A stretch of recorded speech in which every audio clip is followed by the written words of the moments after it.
ఇది మూఢనమ్మకం అంటారు, కానీ మన పూర్వీకులు సైన్స్ ఇప్పుడు కనిపెట్టేది వాళ్లకు ఎప్పుడో తెలిసిందేమో. కల్పవృక్షం, కోరికలు తీర్చే చెట్టు. కానీ ఈ చెట్టెందుకు, ఈ పేరెందుకు?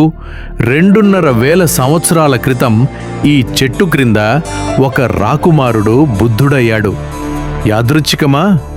నేననుకోను. జాగ్రత్తగా వినండి. ప్రతి చెట్టు రాత్రి ఆగిపోతుంది, కానీ రావి చెట్టు ఇది ఎప్పుడూ ఆగదు.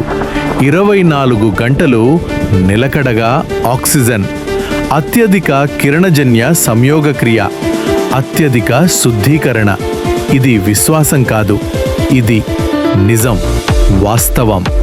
మన పూర్వీకులకు సూక్ష్మదర్శినులు లేవు, ప్రయోగశాలలు లేవు, కానీ వాళ్లకు కళ్ళు ఉన్నాయి, వాళ్లకు జ్ఞానం ఉంది.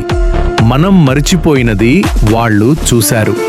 కాబట్టి మీరు ఎవరైనా రావి చెట్టు దగ్గర చూస్తే వాళ్ళు మూఢనమ్మకాన్ని పూజించడం లేదు, వాళ్ళు గౌరవిస్తున్నారు మనందరి కోసం ఊపిరి ఆడే ఆ చెట్టును. కానీ కథ ఇక్కడితో ఆగదు. వినండి మరింత. ఈ రావి చెట్టు ఆకులు సాధారణ ఆకులు కావు. శాస్త్రవేత్తలు కనుగొన్నారు, ఈ ఆకులు గాలిలో ఉన్న విషపూరిత వాయువులను గ్రహిస్తాయి.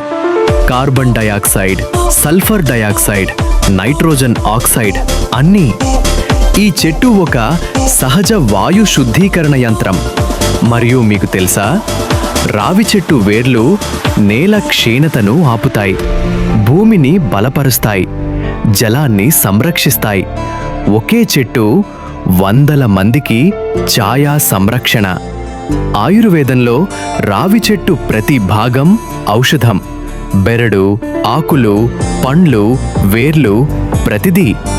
అస్తమా నుంచి మధుమేహం వరకు ఎన్నో రోగాలకు చికిత్స.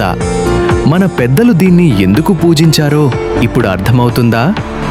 శ్రీకృష్ణుడు భగవద్గీతలో చెప్పాడు, అశ్వత్థః సర్వవృక్షాణాం.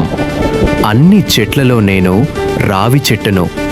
యాదృచ్ఛికం కాదు, దైవం కూడా ఈ చెట్టు శక్తిని గుర్తించాడు. మరియు ఆధునిక శాస్త్రం ఏమంటుంది?